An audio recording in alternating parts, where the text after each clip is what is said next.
The alleged case of physical abuse and assault on Ibrahim Mahama by the Black Maria of Tamale on the 21st of March 2026 has taken a very surprising and bewildering turn. Evidences and video clips have now emerged, and at this point, there are so many answers to most of the questions we asked initially when the news was first broken by 3news.com, and then subsequently in the night, TV3 further explained whatever that ensued. When the news was first broken to the general public, images and videos could be seen of Ibrahim Mahama lying on the hospital bed with at least 2 of his teeth broken, bruised lips, and then sawed buccal cavity, explaining what actually transpired between his uncle and the Black Maria on the day of the Eid on Saturday. Now, this particular explanation was further broken down and every single thing was understood when on the 23rd of March, that was just yesterday, a press conference which took place at the family home of Ibrahim Mahama saw to it that Ibrahim Mahama narrated the incident to every single individual and journalist around. This was what Ibrahim Mahama said. According to Ibrahim Mahama, on the 21st of March 2026, just this past Saturday, the Eid, he, his uncle, together with his wife and other family members were on board this particular white bus, a red clay branded bus. They were on their way to the Ambaria prayer ground to observe the Eid Fitr. However, on their way, they had the information that the Ambaria had finished observing the Eid prayers. So, they had a second chance. This was to go to the St. Paul's prayer ground located around the road leading to Mariam Hotel and also the road around the St. Paul's Catholic Church. That was where the incident occurred. Now, whilst they moved to the St. Paul's prayer ground, fortunately for them, they were able to meet one rakah of the prayer. They observed it, and Ibrahim Mahama further explained that he told his uncle that if they do not leave early, they may not be able to conveniently move their bus through the crowd if everybody attempts to start moving home. Ibrahim Mahama stated that before they even got to that particular prayer ground, they had dropped off the wife and the other family members in the bus, and it was left with Ibrahim Mahama and the driver, who Ibrahim Mahama refers to as his uncle. So after the prayers, the uncle took the bus, Ibrahim Mahama boarded the bus, and then they were about to leave. However, due to the fact that there were many people also trying to make their way home from the prayer ground, there was some little bit of traffic congestion around that particular junction. Now, Ibrahim Mahama's uncle was attempting to make way so that the cars can easily move away. But when he was reversing his bus, another vehicle, as you can see in the picture, blocked behind. Now, Ibrahim Mahama's uncle poked his head out of his driver's window and then attempted to tell the person to move a little bit back so that if he moves the bus, there could be a way so that others could pass and the congestion could be eased. According to Ibrahim Mahama, they do not know exactly when this particular police vehicle, which is circled in the red, passed, and another unmarked vehicle which allegedly belonged to the police also passed and then blocked the road. All of a sudden, the police personnel came and then were shouting at the driver, Ibrahim Mahama's uncle. This was because as the police vehicle made its way through the crowd, there was some little bit of space, and then Ibrahim Mahama's uncle, who was driving the bus, also saw that there is now space, I can also move through.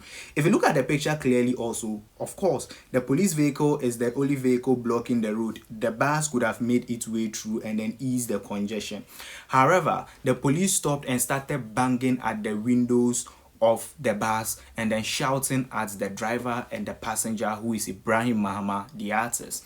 Now, this particular driver, this man you see, he was the driver of Ibrahim Mahama. He poked his head out and then he also spoke to this particular police personnel. According to Ibrahim Mahama, the uncle said something, I can't quote exactly, but he said something like they should not be behaving as if they will be police forever, because even the presidents would one day not be the president. This statement allegedly angered this police personnel further. They started banging heavily on the window and attempting to make their way inside the bus. However, Ibrahim Mahama told the uncle to calm down and not to talk to them again, because he knows this particular people and they do their operation with some rigorous actions and all those, so he should calm down and just let them be.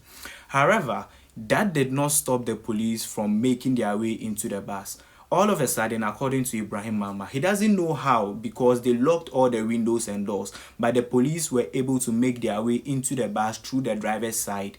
And then immediately, Ibrahim Mahama, who was behind, saw that one police personnel moved directly to his side and then threw a very direct, heavy punch at his face. Immediately, he realized that his teeth had broken and then blood and saliva were oozing out of his mouth. So you're probably asking yourself, so if the driver is the one that said something to anger or annoy this particular police personnel, why is it that when they broke into the bus, they went directly to the back of the bus where Ibrahim Mahama was and then threw this heavy punch at him?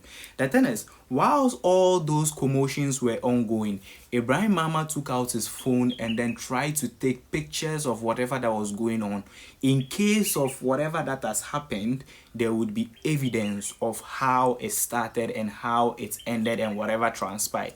So the police moved to him and then asked him to unlock his phone and delete every single picture he had taken of the incident. Ibrahim Mahama refused to unlock his phone, stating that the phone is a private thing and nobody can force him to open it. It is not mandatory for him to open it because it's a private thing. And what they are doing is an abuse on his human fundamental right. However, it didn't stop the personnel from further assaulting him, landing him punches and all those. So the two of them, Ibrahim Mahama and the uncle who is the driver, were, after being assaulted at that particular ground, were taken to the police station. At the police station, according to Ibrahim Mahama, he was immediately recognized. I mean, who wouldn't recognize Ibrahim Mahama? He's a diplomat, he's an artist, he's a celebrated, accomplished personality here in Ghana and even across the entire world. So who wouldn't recognize him? I was even shocked the police personnel who were assaulting him didn't recognize him. Now, at the police station, the other police people at the station told the personnel of the Black Maria, according to Ibrahim Mahama, who brought him, that this is Ibrahim Mahama, the owner of Red Cliff. Now, they were like, and so you can listen to it. Actually, it's Ibrahim Mahama. He's the owner of Red Clay. And he said, and so what? And then we got to the police station. They continued with the beating again. One person who was in white identified himself as Mr. Jalil. At the police station, they were further assaulted. They were physically further assaulted, allegedly, according to the narration of Ibrahim Mahama. And the thing is, they were just on Ibrahim Mahama specifically. That is why he has more sores and more beating than the driver, because he had evidence on his phone. So they were just very particular about him unlocking and deleting every single evidence on his phone. So the more they beat him, the more he denied open. He refused to open the phone. However, he realized that this particular beating, as it is ongoing, especially the fact that one of them, allegedly, according to Ibrahim Mahama, threatened that he could be killed and nothing would be done about the incident. At this point, Ibrahim Mahama knew that it was his life or he does whatever they want him to do. So he unlocked the phone, they took the phone, deleted every single picture that were related to the incident, further went to the deleted images and then deleted it from the phone. Me in the face, asking me to open my phone so that they can delete whatever photos and videos. And I said I'll not open it. And then they kept inflicting their pain on me. So at some point, I just opened the phone for them. Yeah. And then Jalil himself was there. He was at the scene in the beginning. He was next to us. I saw his face in the car. He got down. And then when we got to the station, he even himself attempted to slap me when we were there. Yeah. So he was granted bail. There were two of them were granted bail. Now, brother of Ibrahim Mahama came to the police station and he was like, we need to have a lawyer before we could put a police statement. This further annoyed the personnel who assaulted Ibrahim Mahama, because what the hell do they mean by they need a lawyer? They are doing themselves like they are educated people, Karachi and all those things.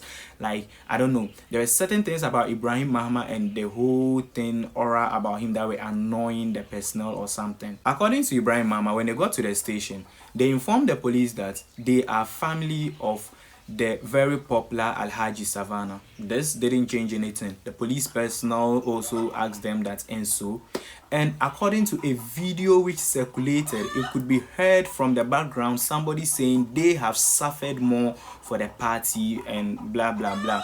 So this particular thing was not getting any solved. The phone is here. I'm eating to what I said. Take. I will tell the research. So finally, according to Ibrahim Mahama, they were given bail after they had written their statement, and then he left the police station because he was just in a hurry to go treat himself. He had broken teeth, he had bruised lips, and he had sore mouth, so he needed to see the doctor. So he went to the hospital, and immediately TV3 was giving a hint of whatever happened. That was when the news broke out. So when this particular news broke out, all over the internet, it was the heading, Ibrahim Mahama of the Red Clay assaulted, a diplomat assaulted. Now, Black Maria's name was the center of this particular case. So immediately the question started raising. Black Maria left Tamale a couple of days ago. So why are they here again assaulting somebody allegedly? DSP Alhaji Abdul Jalil, who is known as the leader of the IGP Special Operations Team, known popularly as the Black Maria, also brought out a statement which was posted by Tamale Radio. So according to the official Facebook page of Tamale Radio, this was the story according to the Black Maria. This is what they said happened. In a report that was posted on the official Facebook page of Radio Tamale, it detailed a release which was brought out by DSP Alhaji Abdul Jalil, leader of the IGP Special Operations Team, known popularly in Tamale as Black Maria. DSP Alhaji Bawa Abdul Jalil has dismissed and debunked the circulating claims that the Black Maria assaulted and abused the businessman and artist Ibrahim Mahama on Saturday. Now, according to the report which was posted on the page of Radio Tamale detailing what DSP Alhaji Abdul Jalil has said about the situation, it is said that the whole incident stemmed from a traffic enforcement situation which quickly escalated into some violence as a result of the misconduct by a driver who refused to comply with lawful police directive and then tried to obstruct a very busy traffic. According to the Black Maria, despite repeated appeals and then directives from the police and other road users, the driver refused to follow these directives and then remained deviant, also making provocative remarks which heightened tensions in an already congested environment in the area. So quickly, this particular incident escalated into violence. The report further explains that due to the fact that this particular driver refused to follow directives from the police and decided to obstruct the already congested road at the area, other road users became more frustrated and immediately decided to attack this particular driver and the passengers in his vehicle. The report further states that if not for the timely intervention of the personnel of the Black Maria in this incident, this particular driver would have been mobbed by these frustrated other road users and then he'd have been severely wounded. However, the Black Maria intervened. They rescued this particular guy and every single individual in the center of the incident was brought to safety. So they don't know why this particular report is circulating the internet and all over the country, alleging that they, the Black Maria, have assaulted a diplomat and then also a celebrated individual here in the northern region. So the Black Maria said that the individuals who were at the center of this particular violent incident were subsequently arrested by the police and then sent to the police station. The reason for their arrest was obstruction, deviance of lawful orders, and then also actions or behaviors which were likely to cause distractions to public peace. However, their father, who was identified as Alhaji Savannah, subsequently went to the police station and the police released them to their father after the father had apologized both to the police and the people involved in this particular incident. In the official statement that was posted by the official Facebook page of Radio Tamale, DSP Bawa Abdul Jalil even went ahead to asked the public to render an unqualified apology for the spread of rumor and false information. It was a wrong moment. It was a wrong moment, and I sincerely apologize for that. It was a wrong moment, and I'm very sorry. I'm very, very sorry. It was a wrong moment. I sincerely apologize for that. But there is a contradiction. Prior to the circulation of the video you just saw, where this driver was apologizing to the leader of the Black Maria at the premises of the police station. A video earlier on circulated. That particular video was News 360 of TV3. In the reportage, this particular driver was interviewed by a reporter of TV3, and this particular individual has this to say. In a misunderstanding between the Black Maria team and some motorists. And then all of a sudden, the place was choked, but I realized that a police vehicle came to, actually found his way through. And I didn't know they were moving in groups, so I was also trying to get my way out of the mess.